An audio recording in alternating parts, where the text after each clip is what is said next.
नमस्कार दोस्तों, सन 1998 में एक अमेरिकन आदमी $8 बिलियन का एक आइलैंड खरीदता है। नक्शे में देखें, ये 75 एकड़ का एक आइलैंड कैरेबियन में यूनाइटेड स्टेट वर्जन का एक आइलैंड है। इसका नाम था लिटिल सेंट जेम्स। बाहर से देखने पर ये प्राइवेट एक आइलैंड जन्नत से कम नहीं था। इसी जन्नत के अंदर छुपा हुआ था एक काला सच, एक ऐसा सच जिसकी वजह से आसपास रहने वाले लोग इस आइलैंड को पीडोफिल आइलैंड कहते थे। यहाँ पर 12 से 17 साल नाबालिग लड़कियों की ट्रैफिकिंग की जाती और उन्हें सेक्सुअल अम्यूज किया जाता। वो यहाँ से भाग भी नहीं सकती थी क्योंकि चारों ओर समुंदर था। एक दफा एक 15 साल की लड़की ने यहाँ से तैर कर भागने की कोशिश की, मगर उसे पकड़ लिया गया और उसका पासपोर्ट खींच लिया गया। सबसे हैरानगी की बात, इस आइलैंड में कौन कौन आया करता था। करोड़पति, बिलियनियर और अदाकार, इनमें कई बड़े बड़े नाम शामिल हैं। ब्रिटेन के प्रिंस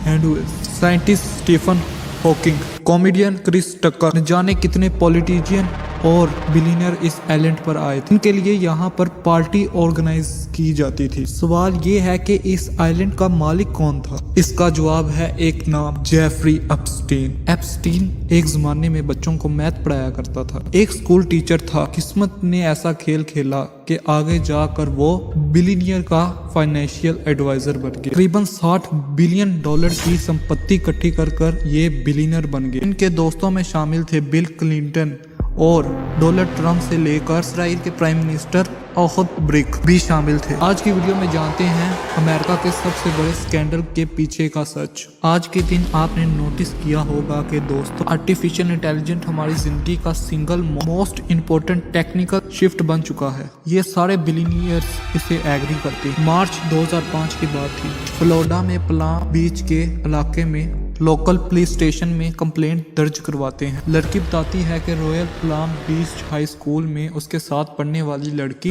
एक रिच मैन के घर ले गई और उसे वहां पे मसाज करनी थी। उसके बदले में उसे $200 या $300 मिलने थे, मगर वहां पर पहुंचकर कुछ और ही हुआ। एप्स्टीन उससे टॉवल पहने हुए मिलता है, को कपड़े उतारने का कहते हैं और फिर उसे मोलेस्ट करता है। पुलिस लड़की से पूछती है कि कोई और लड़कियां भी वहां जाया करती थी, तो लड़की 2 लड़कियों का नाम लेती है और जब वो 2 लड़कियों से पूछा जाता है तो वो 2 लड़कियां और 2 लड़कियों का नाम लेती है। इस तरह ये एक चेन बन जाती है। पुलिस 35 लड़कियों को अंडरस्टैंड करती है। पुलिस अब बेस्ट फील्स को पकड़ लेती। इस गलती के लिए उसे बहुत थोड़ी सजा दी। उसे 1.5 महीना सजा दी गई और एक प्राइवेट जेल में उसे एक खास कमरा दिया गया। 1.5 महीने के बाद उसे मुकम्मल तौर से जेल से निकाला गया और वो अपनी खुशी से जिंदगी गुजारना स्टार्ट हो गया।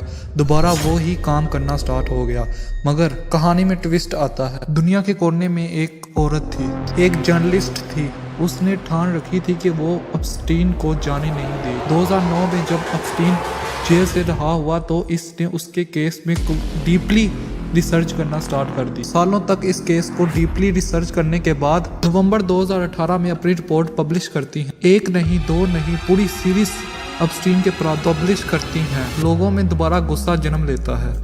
जुलाई 2019 में एप्स्टीन को दोबारा गिरफ्तार किया जाता है, मगर कहानी में बहुत बड़ा ट्विस्ट आता है। 10 अगस्त 2019 में जेल के अंदर एप्स्टीन मुर्दा पाया जाता है। मीडिया में ये बात बहुत ज़्यादा तेज़ी से फैलने लगी और कहा गया कि इसे कत्ल किया गया है।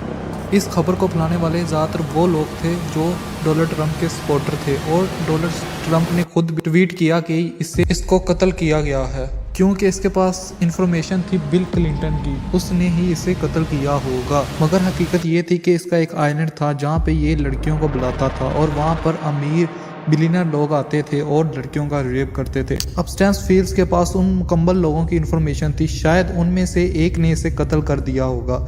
ये एक थ्योरी है जो आज तक नहीं सोल्व हो सकती। और ऐसी वीडियो को देखने के लिए चैनल को सब्सक्राइब कर लो और वीडियो को लाइक कर दो, एक प्यारा सा कमेंट भी कर दो। Thank you.